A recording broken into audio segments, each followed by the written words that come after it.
This video will show you how to create the fantastic easel suspension card from issue 166 of Cardmaking and Papercraft. You'll need to start with a 140mm square white base card like this one here to create your suspension card. Firstly, you will need to measure 70mm or half of the front panel. Score the card using a bone folder to do this. Then you will need to fold this in half. This will create the easel part of your card, and this is what it should look like. Next, place a 75mm circle die in the centre of your base card so it is overlapping half of the folded edge. You can stick it in place with low tack tape if you'd like, then run it through your die cutting machine. You're now going to layer a 130 by 62mm piece of colourful patterned paper onto 135 by 65mm piece of coordinating card using double-sided tape. Because this is quite thick, I'm die cutting this separately from the base card. So using the same circle die as before, run this through the die cutting machine to get the same semicircle as your base card. Make sure this is central so it all lines up. This panel will be added to the base just under the fold. Because we'll be adding a frame, it doesn't need to be 100% exact.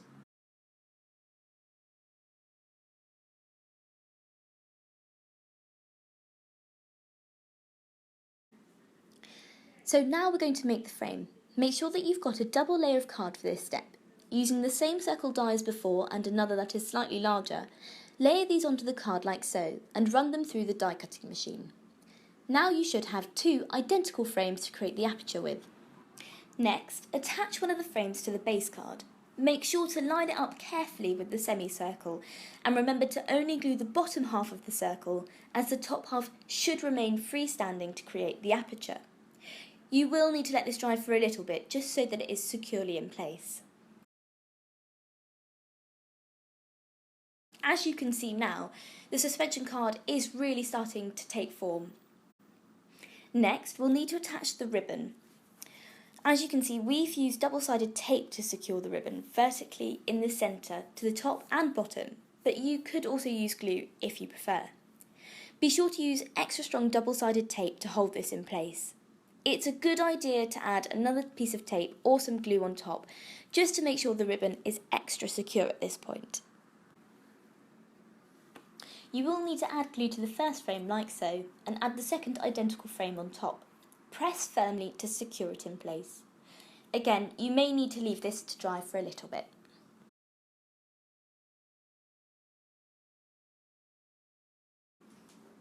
Now for the fun part. It's time to add the suspended element. For this, I've die cut two matching circles that are slightly smaller than our frame, place one beneath the ribbon and secure it with double-sided tape. In order for the suspended element to hang correctly, it needs to be stuck straight onto the thread. The ribbon also needs to be straight vertically, so you will need to measure the same distance across the top and bottom of the aperture. Now add some glue, line up the second circle and press to secure. Once that's dried, we're going to add a stopper for the easel. I've already laid a 132mm square pattern paper to a 137mm square of card, and we're going to attach this to the base using double-sided tape, or if you prefer you can also use glue. Once in place, add your stopper.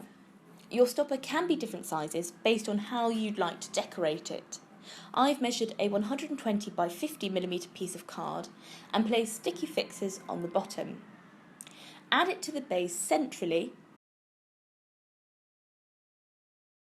Fold the front panel